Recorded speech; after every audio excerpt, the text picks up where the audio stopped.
오늘 아침 우리에게 주시는 하나님 말씀은 예레미야 애가 3장 55절에서 66절까지의 말씀입니다. 예레미야 애가 3장 55절로 66절까지의 말씀을 봉독하겠습니다. 여호와여, 내가 심히 깊은 구덩이에서 주의 이름을 불렀나이다. 주께서 이미 나의 음성을 들으셨사오니 이제 나의 탄식과 부르짖음에 주의 길을 가리지 마옵소서. 내가 주께 아랫날에 주께서 내게 가까이 하여 이르시되 두려워하지 말라 하셨나이다. 주여, 주께서 내 심령의 원통함을 풀어주셨고 내 생명을 속량하셨나이다. 여호와여, 나의 억울함을 보셨사오니 나를 위하여 원통함을 풀어주옵소서. 그들이 내게 보복하며 나를 모해함을 주께서 다 보셨나이다. 여호와여, 그들이 나를 비방하며 나를 모해하는 모든 것, 곧 일어나 나를 치는 자들의 입술에서 나오는 것들과 종일 나를 모해하는 것들을 들으셨나이다. 그들이 앉으나 서나 나를 조롱하여 노래하는 것을 주목하여 보옵소서. 여호와여, 주께서 그들의 손이 행한 대로 그들에게 보응하사 그들에게 거만한 마음을 주시고 그들에게 저주를 내리소서. 주께서 진노로 그들을 뒤쫓으사 여호와의 하늘 아래에서 멸하소서. 아멘. 자, 예레미야 애가 3장의 말씀을 우리가 며칠 동안 이렇게 쭉 읽었습니다. 오늘 이제 마지막 66절까지의 마지막 부분의 말씀입니다. 예레미야 애가 전체 5장의 말씀 가운데서 이 예레미야 애가 3장이 참 중요한 말씀이라, 이 애가의 전환점이 되는 말씀이라 라고 하는 이야기를 몇 차례 드렸습니다. 자, 우리는 이 예레미야 애가 3장을 통해서 인생의 삶에서 괴로움이 많을 때마다, 또 마음에 많은 속상함과 또 상처와 아픔들이 너무 우리를 찌를 때마다, 또 현실적인 괴로움 때문에 너무나 힘이 들고 눈물이 날 때에 오늘 이 예레미야 애가 3장의 말씀은 우리의 마음을 되살리는 회복의 말씀이 되고 능력의 말씀이 될 겁니다. 그래서 이 예레미야 애가 3장을 꼭 기억하시면서 앞으로도 인생 살아가는 동안에 괴로운 일이 없지 않습니다. 많습니다. 그럴 때마다 예레미야 애가 3장이 기억날 수 있기를 축복합니다. 성령께서 우리가 너무 힘들 때는 예레미야 애가 3장뿐만 아니라 성경의 말씀 가운데 너무나 마음이 괴롭고 힘들 때 읽어야 할 말씀들이 생각나야 합니다. 성령께서는 우리에게 주신 말씀들을 우리가 더 가까이 하고 말씀을 읽고 또 우리가 올해부터는 필사도 합니다만 계속 말씀을 가까이 하다 보면 성령께서 우리의 마음 가운데 필요한 말씀들, 우리의 마음 가운데 들려져야 할 말씀들을 생각나게 하시는 분, 바로 보혜사 성령이십니다. 그래서 이 예레미야 애가 3장도 그렇게 성령께서 우리 삶 속에 역사해 주시기를 이 아침 기도하면서 이제 이 3장의 마지막 부분을 우리가 함께 묵상합니다. 자, 55절 말씀에 여호와여, 내가 심히 깊은 구덩이에서 주의 이름을 불렀나이다. 먼저 이 55절의 표현 속에서 내가 심히 깊은 구덩이에서 주님의 이름을 불렀다.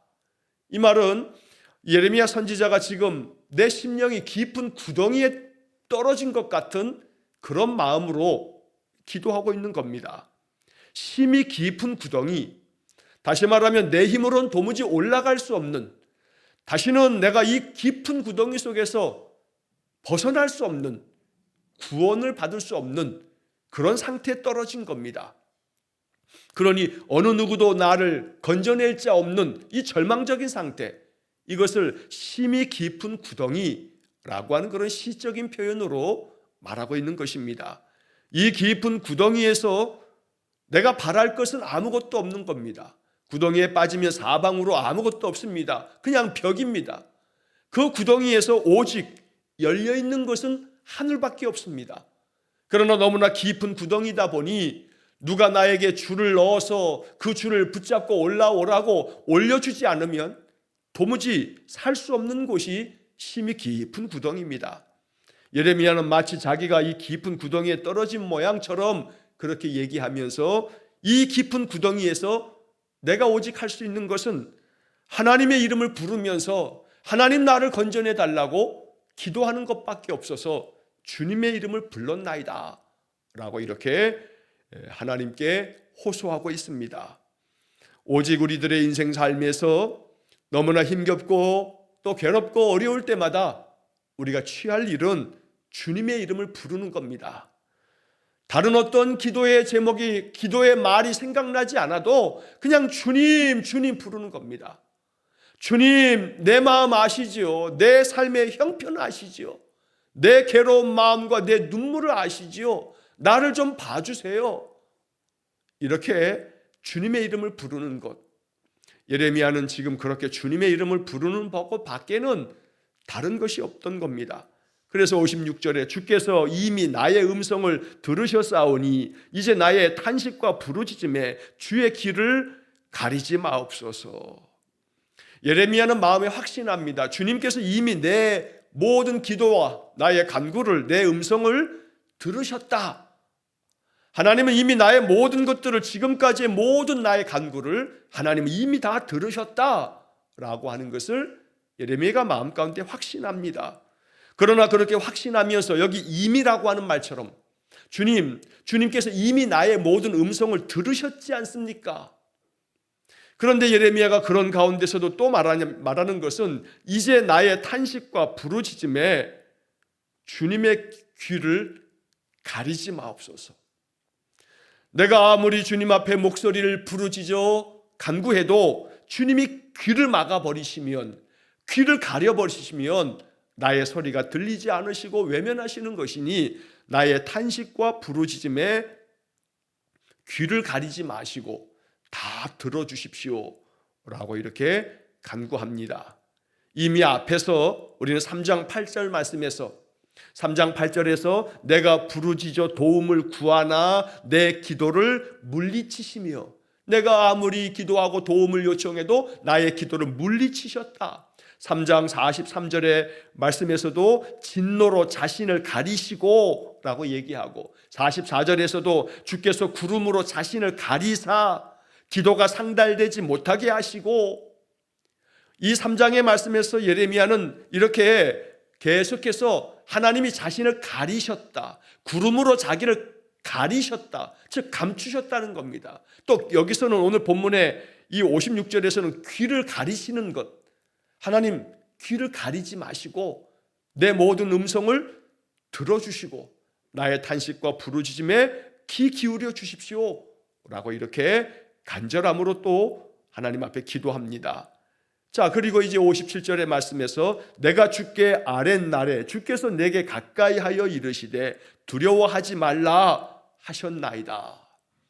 내가 주님 앞에 기도할 때에 주께서 나의 기도를 들으시는 날에 주님은 나에게 말씀하시길, 주께서 나에게 가까이 하여 내게 가까이 오사 나에게 말씀하시기를 두려워하지 말라 말씀하셨습니다. 이 말씀대로 이루어 주십시오. 나에게 말씀하신 바들을 이루어 주십시오. 그 말씀대로 행해 주십시오. 예레미야는 하나님의 그 들려주셨던 말씀들을 약속으로 여기고 그 말씀대로 이루어 달라고 간구하는 겁니다. 여기 57절에 참 귀한 복음의 말씀이 있습니다. 주께서 내게 가까이 하여, 주님이 나에게 가까이 하여 주셔서 내게 말씀해 주시는 것. 오늘 아침 우리가 이렇게 이른 아침 깨어서 하나님 앞에 예배합니다. 주께서 우리의 마음에 가까이 오셔서 나를 깨워주시고 나로 하여금 예배할 마음 주시고 내가 더 말씀 안으로 들어가도록 성령께서 내 마음을 붙들어 주시고 그리고 나에게 말씀하시는 것을 하나님의 음성으로 받도록 내 마음을 주장해 주시고, 예레미야에게 말씀하셨던 것처럼 두려워하지 말라 하는 이 57절의 말씀을 읽으면서 이건 나에게 주신 말씀이다, 두려워하지 말라고 내게 말씀하신다. 그러면 이 말씀이 나에게 복음이 되어서 내가 두려워하고 염려하고 근심하고 불안해하는 모든 것들을, 주님 이 모든 것들을 십자가 아래 다 내려놓겠습니다, 내 마음에서부터 참된 평안과 자유가 있게 해주십시오, 예수 이름으로 기도합니다 하고 기도를 마치면 마치 어두운 방에 스위치를 켜는 것처럼 모든 어두움은 온데간데 없이 사라지고 그 방이 환하게 밝아지는 것처럼 주께서 내게 가까이 하여 내 마음에 말씀하실 때마다 그 말씀이 나에게 환한 빛이 되어지기를 간절히 축원합니다. 언제나 주님이 나에게 가까이 다가오실 때 내 마음 문을 열어야겠습니다. 볼지어다 내가 문 밖에 서서 두드리노니 누구든지 내 음성을 듣고 문을 열면 내가 그에게로 들어가 그로 더불어 먹고 그는 나와 더불어 먹으리라. 계시록의 그 귀한 복음의 말씀처럼 언제나 마음은 열고 주님이 내 안에 들어와 나와 함께 거하시도록, 주님이 내게 가까이 오셔서 언제나 말씀하시도록 늘 우리의 마음 열고 주님을 향하는 마음이 있기를 간절히 축원합니다. 자, 이어서 58절 이후의 말씀에서 이제 이 예레미야 선지자는 자신이 겪고 있는 이 고통의 모든 것들이 원수들로 말미암아 당한 것들이니 이 원수들에 대해서 하나님 나의 원통함을 풀어주십시오. 저 원수들은 하나님께서 멸하여 주십시오 라고 하는 그런 기도를 올립니다. 그래서 58절에서 마지막 67절까지의 말씀을 우리가 잘 읽어가면서 이것이 우리의 기도 생활 중에 어떻게 이 말씀들을 가지고 기도해야 할 것인가 라고 하는 것을 이 아침 우리가 배우고 또 묵상해야겠습니다. 자, 58절의 말씀에 주여 주께서 내 심령의 원통함을 풀어주셨고 내 생명을 속량하셨나이다. 여호와여 나의 억울함을 보셨사오니 나를 위하여 원통함을 풀어주옵소서. 자, 여기 이 58절 59절에 원통함, 억울함, 원통함 이런 표현들을 쓰고 있습니다. 너무나 원통하게도 바벨론이 와서 저들도 악한 자들인데 하나님이 바벨론을 심판의 도구로 삼으셔서 남유다를 완전히 패망시키고 예루살렘 성전까지도 다 무너뜨리는, 그래서 너무나 그 마음 심령이 원통하여 하나님 앞에 이 원통함을 풀어달라고 기도합니다. 이 억울함을 하나님이 보셨으니 나를 위해서 이 원통함과 억울함을 풀어주십시오 라고 이렇게 기도하는 겁니다. 우리가 이 세상을 살아가면서 너무나 억울한 일을 당할 때 많습니다. 원통한 일을 당할 때 많습니다. 너무나 속이 상하여 어떤 사람으로 인하여 괴로움이 내 마음에 쌓여갈 때도 있습니다. 그때 우리의 마음에 취해야 할 것은 하나님 앞에 기도하는 겁니다. 뭐라고 기도하냐 하면 58절의 마지막에 나와 있던 내 생명을 속량하셨나이다. 내 생명을 속량하여 주십시오 라고 이렇게 기도하는 겁니다. 내 생명을 속량하여 달라는 이 기도는 너무나 소중한 예레미야가 3장에서 발견하는 아주 복된 기도입니다. 우리가 인생을 살아가면서 내 생명의 속량, 어제 수요일 저녁에도 이 속량이라고 하는 이 성경 구절을 제가 쭉 풀이하면서 말씀을 드렸습니다. 속량 곧 죄사함을 받았느니라. 성경의 말씀에 이 속량은 죄사함과 연결지어서 사도 바울이 몇 차례 말씀을 합니다. 에베소서 1장 7절 말씀에 우리는 그리스도 안에서 그의 은혜의 풍성함을 따라 그의 피로 말미암아 속량 곧 죄사함을 받았느니라. 골로새서 1장 14절 그 아들 안에서 우리가 속량 곧 죄사함을 얻었도다. 어젯밤에 골로새서 1장 14절의 말씀을 나누면서 이 속량에 대한 설명을 드렸는데 에베소서 1장 7절에서도 그의 피로 말미암아 속량 곧 죄사함을 받았다 하고 말씀합니다. 자, 이 속량이라고 하는 것은 그리스도의 보혈로 우리의 모든 죄가 씻어지는, 그래서 죄의 용서함을 받는 것을 속량이라고 합니다.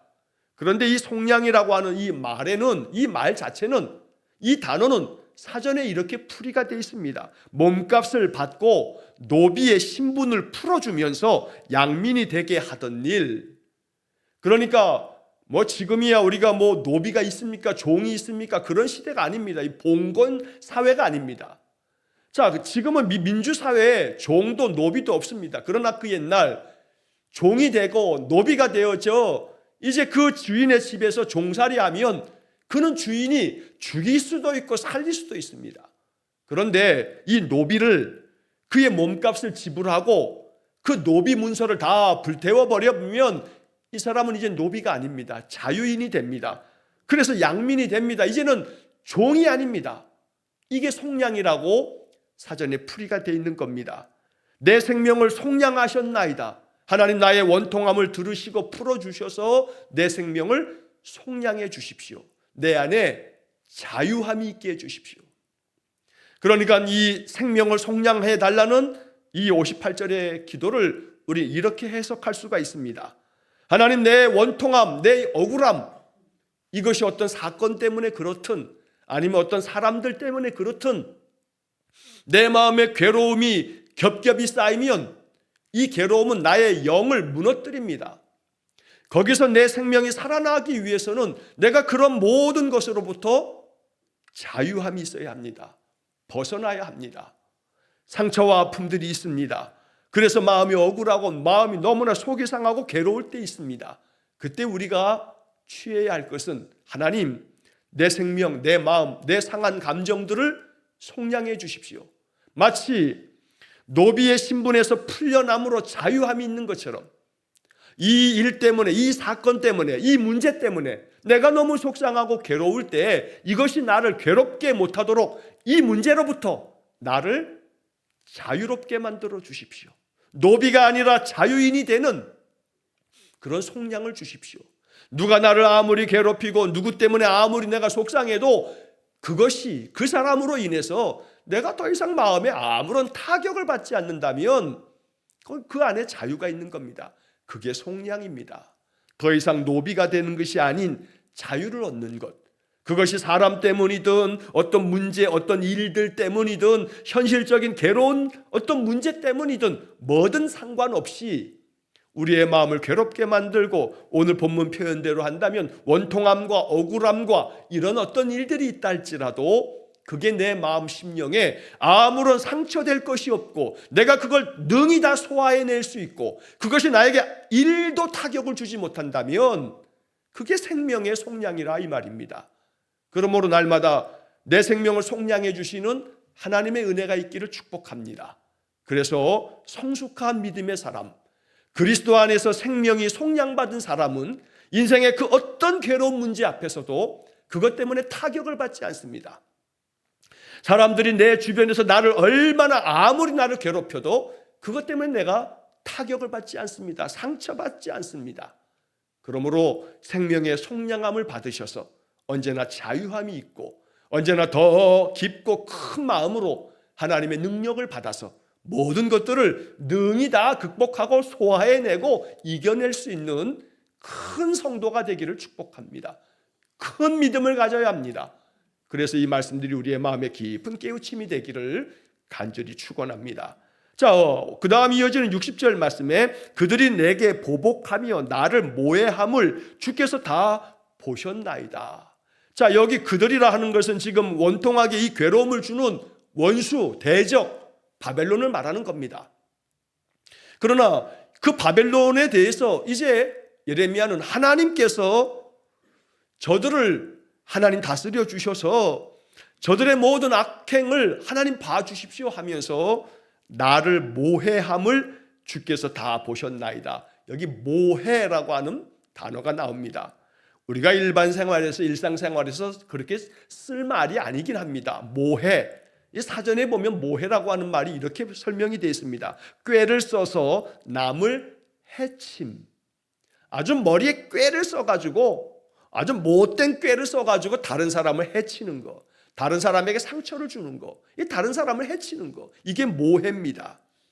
그들이 내게 보복하며 나를 모해함을 주께서 다 보셨나이다.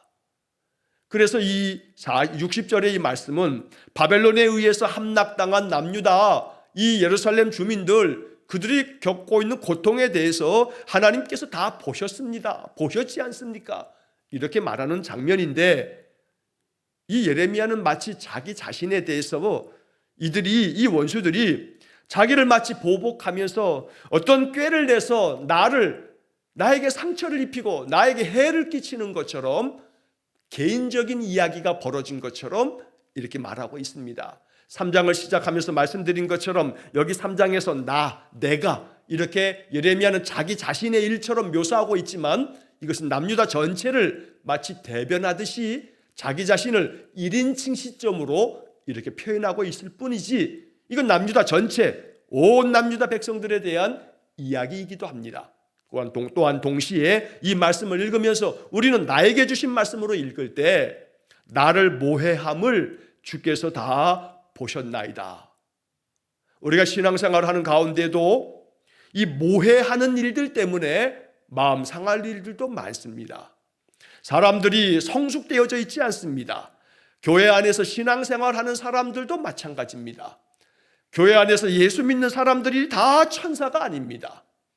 그래서 우리 안에서 우리들끼리 마치 고슴도치가 자기가 난 그 고슴도치의 많은 가시들이 자기한테는 아무 문제가 되지 않지만 그 고슴도치의 가시가 다른 이들에게는 가시가 되어 찌르는 아픔과 상처와 모해가 될 수가 있습니다.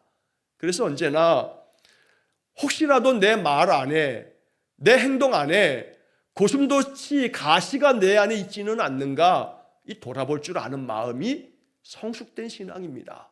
나의 말 한마디 때문에, 나의 행동 하나 때문에 내 안에 있는 이 가시가 그 상대방을 찌르는 것은 아닌지, 이것을 돌아볼 줄 아는 그런 사람이야말로 정말로 그리스도인입니다. 왜냐하면 나를 모해하는 자들로 인해서 내가 상처를 받아 하나님 앞에 호소하는 사람들의 기도가 있다면 하나님이 정의로우신 재판장이신 하나님이 살펴보실 겁니다. 그래서 나의 가시로 말미암아 누가 해함을 당했다면 그 사람의 간구가 만약에 하나님 보시기에 의롭다, 맞다 그러면 하나님은 나를 보복하실 겁니다. 그러므로 우리는 하나님 앞에서 더욱더 겸허해져야 합니다. 내 안에 있는 고슴도치 가시가 누구를 상처를 입히지 않도록 나를 살피고 또 나를 더 돌아보면서 언제나 나 자신을 복종시키면서 겸손하게 하나님의 뜻을 구하는 그러한 믿음의 사람이 될 때 하나님의 자비하심의 은혜가 우리의 삶에 넘칠 겁니다. 우리는 모두가 다 연약합니다. 그러므로 우리는 늘 언제나 생각해야 합니다. 나도 연약하지만 당신도 연약하구나. 너도 연약하니까 네 안에 가시가 자꾸 나를 찌르는구나. 그래서 나에게 가시로 나를 찌르는 사람, 나를 모해하는 사람에 대해서도 긍휼히 여길 줄 아는 마음까지 우리의 마음 심령이 깊어지고 커진다면 너도 연약해서 그러는구나. 네 안에 있는 가시가 자꾸 나뿐 아니라 사람들을 찌르고 있으니 네 가시가 다 다듬어지기를 원한다 하면서 마음속으로 기도할 줄 아는 큰 그릇이 된다면 하나님은 그런 사람들의 마음을 축복하시고 그러한 사람들에게는 어떤 누구의 가시도 그 사람에게는 모해함이 되지 않습니다. 전혀 타격을 받지 않는다는 겁니다. 그러므로 이 말씀들이 우리의 마음에 깊은 깨우침 되기를 주의 이름으로 간절히 축원합니다. 자, 예레미야는 그 다음 61절 이하의 말씀에서도 계속 말씀합니다. 그들이 나를 비방하며 나를 모해하는 모든 것, 곧 일어나 나를 치는 자들의 입술에서 나오는 것들과 종일 나를 모해하는 것들을 들으셨나이다. 그들이 앉으나 서나 나를 조롱하여 노래하는 것을 주목하여 보옵소서. 바로 앞에 있는 이 60절의 말씀을 61절, 62절, 63절에서 보다 더 확장시키고 있습니다. 하나님, 저들이 나를 비방합니다. 나를 모해하는 모든 것들을 하나님 들으셨습니다. 근데 그것이 뭐냐 하면 62절에 곧 그것이 뭐냐면 일어나서 나를 치는 자들의 입술에서 나오는 것들과 입술에서 나오는 것, 그게 뭡니까? 말입니다. 말. 이 새치혀에서 나오는 말이, 입술에서 나오는 것들이 나를 치는 모해하는 것들이라 라고 예레미야 선지자가 지금 말합니다. 예레미야 선지자에게 온갖 비방과 온갖 모함과 온갖 못된 말을 쏟아내는 자들이 많았습니다. 남유다 사람들 중에서도 그렇습니다. 선지자라 일컬어지는 자들도 너는 거짓 선지자가 됐지 그러면서 오히려 예레미야를 거짓 선지자 취급하면서 예레미야를 감옥에다 쳐넣기도 하고 예레미야를 많은 그러한 몽둥이질을 하기도 하고 예레미야가 너무나 많은 고통을 겪기도 했습니다. 자기 민족 때문에. 그런 가운데 이 예레미야는 이 62절에서 나를 치는 자들의 입술에서 나오는 것들과 그들이 종일토록 나를 모해하는 것들, 그래서 앉으나 서나 나를 조롱하며 노래하는 것들을 하나님 봐주십시오. 하나님 보셨지 않습니까? 들으셨습니다. 이렇게 예레미야가 말합니다. 그래서 우리는 예레미야도 그랬구나. 사람들로부터 그 사람들이 입술을 벌리면서 매 쏟아내는 그 악독한 말들 때문에, 그 못된 심사가 담겨있는 그 입술에서 나오는 가시돋친 말들 때문에 예레미야도 상처를 많이 받았구나. 그래서 하나님께서 이런 것들을 들으셨지 않습니까? 하나님 봐주십시오 라고 기도하고 있구나 라고 하는 것을 볼 수가 있습니다. 그래서 우리가 신앙의 삶을 살아갈 때도 마찬가지입니다. 인생을 살아가면서도 마찬가지입니다. 누군가로부터 그 사람의 입술에서 나오는 것들로 인해서 앉으나 서나 나를 속된 말로 씹어대는 그들의 그 온갖 말들에 대해서 괴로움이 심할 때 우리는 마음속에 이 예레미야 애가 3장을 보면서 기도하는 겁니다. 그 사람에 대해서 뭐라고 또다시 반박하고 또다시 대거리하며 싸울 일이 아닙니다. 하나님께 기도하면 됩니다. 하나님, 내가 저들 나를 치는 자들의 저 입술에서 나오는 것들 때문에 내가 너무나 많이 모해를 당했습니다. 하나님 봐주시고 들어주십시오. 앉으나 서나 나를 조롱하듯 저들이 저렇게 이야기하는 것들을 하나님 다 들으시고 공의로우신 정의로우신 재판장 되신 하나님이 다스려 주십시오. 그러면서 나를 돌아보는 겁니다. 하나님, 나도 그러한 허물과 죄가 있을 수 있으니 나에게 또 많으니 나를 다스려 주십시오. 그래서 나로 하여금 내 입술을 제어하고 내 입술에 재갈을 물리고, 그리고 내 입술에서는 언제나 하나님의 생명의 은혜의 이야기만, 말씀만 나오도록 내 입술을 다스려 주십시오. 내 입술에 파수꾼을 세워주십시오. 이것이 기도가 되어진다면 하나님은 그 사람 안에 성령의 충만한 은혜가 흐르게 할 것입니다. 자, 그러면서 이제 마지막 64절, 65절, 66절에서 이 예레미야는 그 마음에 너무나 그 원통함과 억울함이 심하다 보니 하나님께서 저들을 멸하여 주십시오, 저주를 내려 주십시오 라고까지 기도합니다. 여호와여 주께서 그들의 손이 행한 대로 그들에게 보응하사 그들에게 거만한 마음을 주시고 그들에게 저주를 내리소서. 여러분, 이게 선지자의 기도입니다. 기도는 이렇게 해도 괜찮습니다. 하나님 앞에서 저들을 저주하여 달라고 하는 기도를 드리는 것도 괜찮습니다.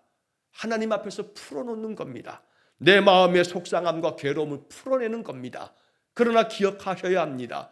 나에게도 이렇게 하나님께서 마치 이 표현대로 그대로 쓴다면 나도 저주받을 만한 일은 없는지, 나도 하나님이 멸하실 만한 일은 없는지를 살피고 난 다음에 이렇게 기도해야 합니다.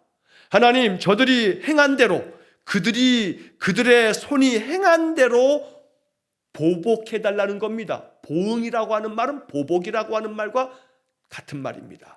하나님, 저들의 손으로 행한 대로, 저들의 입술의 말로 행한 대로 하나님께서 보응해 주십시오, 보복해 주십시오, 저들을 저주를 내려 주십시오 라고 기도를 해버리면 혹여라도 내 손으로 행한 일들이, 내 입에서 나온 말들이 하나님이 보복하실 만한 일이요, 하나님이 저주를 내리실 만한 일이 돼버리면 그럼 나도 망하는 겁니다. 그러니 나를 먼저 살피는 겁니다. 내 손이 행한 일들이, 내 입으로 말한 것들이 하나님 앞에 보복을 당하거나 저주를 받을 만한 일이 있다면 회개해야 합니다. 내가 먼저 정결한 그릇, 깨끗한 그릇이 되고 하나님 앞에 이렇게 기도하면 하나님이 공정한 재판장이 되셔서 판단하실 겁니다. 너의 속상함과 억울함과 원통함이 맞다. 그러니 내가 갚아주마. 기다려라. 너는 참아라. 너는 내가 행하는 일만 봐라.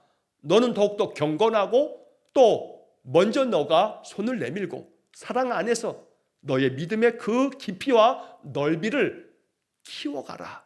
하나님 말씀하실 겁니다. 왜냐하면 하나님께서는 갚아주시는 분이시기 때문입니다. 그들에게 거만한 마음을 주십시오라고도 예레미야는 기도합니다. 이 거만한 마음을 달라라고 하는 이 기도를 새번역 성경은 이렇게 번역합니다. 그들의 마음을 돌같이 하시고. 새번역 성경의 번역이 참 아주 멋집니다. 하나님, 저들의 마음을 돌같이 만들어 주십시오. 마음이 돌이 돼버리면 그 마음이 이제 요지부동입니다.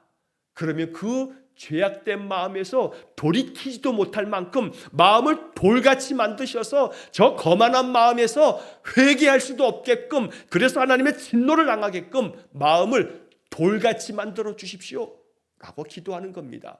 그러나 선지자들은 우리의 이 돌같은 마음을, 우리의 마음을 부드럽게 해달라고 기도하는 많은 말씀들을 보게 됩니다. 마음이 부드러워져야 회개할 마음도 생기는 거고, 마음이 부드러워져야 긍휼의 마음이 생기고 하나님의 말씀을 따라가는 마음이 생기는 건데, 마음이 돌 같아지면 그 마음이 완고해지는 것을 말합니다.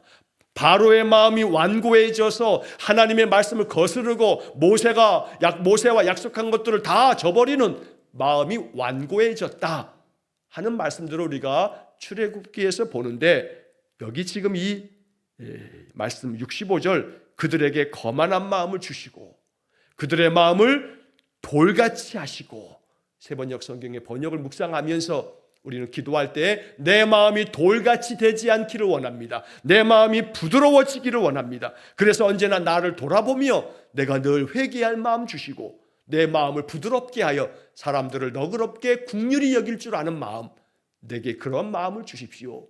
우리의 기도가 되기를 축원합니다. 마지막 66절에서 주께서 진노로 그들을 뒤쫓으사 여호와의 하늘 아래에서 멸하소서.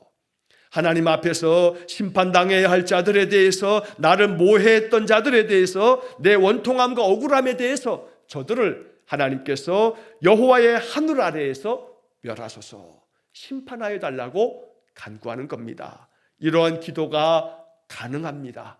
할 수 있습니다. 내 마음의 괴로움이 쌓이고 쌓일 때 하나님께 기도하면 하나님 들으실 겁니다. 하나님께서 다스리실 겁니다. 오직 우리의 마음 가운데에는 이 말씀들을 통해서 내 마음이 더 하나님께 가까이 나아가고, 주께서 내게 가까이 오셔서 내게 말씀하실 때마다 그 말씀을 마음에 더 깊이 품고 주님의 말씀 따라 늘 살아감으로 우리 안에 참된 자유함이 있고 우리 안에 참된 평강이 있기를 주의 이름으로 간절히 축원합니다. 어떠한 많은 어려움 때문에, 또 어떠한 사람들로 인하여 겪어야 할 많은 번거로움과 괴로움이 쌓일 때 예레미야 애가 3장의 말씀은 우리에게 위로가 되고 또 생명의 길을 가게끔 만드는 복된 말씀입니다. 이 예레미야 애가 3장을 정말로 마음 깊이 받으셔서 이 3장을 통해서 우리의 삶이 더욱더 회복되고 강건해지기를 주의 이름으로 간절히 축원합니다. 기도하겠습니다. 자비로우신 하나님, 성경에 기록된 모든 말씀이 나에게 주신 말씀이건만 예레미야가 3장을 며칠 동안 묵상하면서 이 3장의 말씀을 통해서 주시는 주의 교훈이 우리의 마음 심령에 깊이 새겨지므로 인생의 괴로움이 많을 때, 인생의 삶에서 너무나 힘들고 눈물나 그 애통한 마음이 너무나 심할 때 늘 예레미야가 3장이 기억되어 이 말씀을 펼쳐 구절구절 묵상할 때마다 이 말씀이 내게 위로가 되고 내게 생명의 능력이 되어지도록 역사해 주옵소서. 오늘도 한날의 모든 삶을 주님께 의탁하오며 예수님 이름으로 기도하옵나이다. 아멘. 우리 구주 예수 그리스도의 은혜와 하나님 아버지의 극진하신 사랑과 성령의 교통하심이 예레미야가 3장을 통해서 위로받기 원하며 예레미야가 3장을 통해서 새 생명의 은혜가 넘쳐나기를 기도하는 머리 숙인 귀한 성도들 위에와 저들 가정과 온 가족들 위에 영원토록 함께 하시길 축원하옵나이다. 아멘.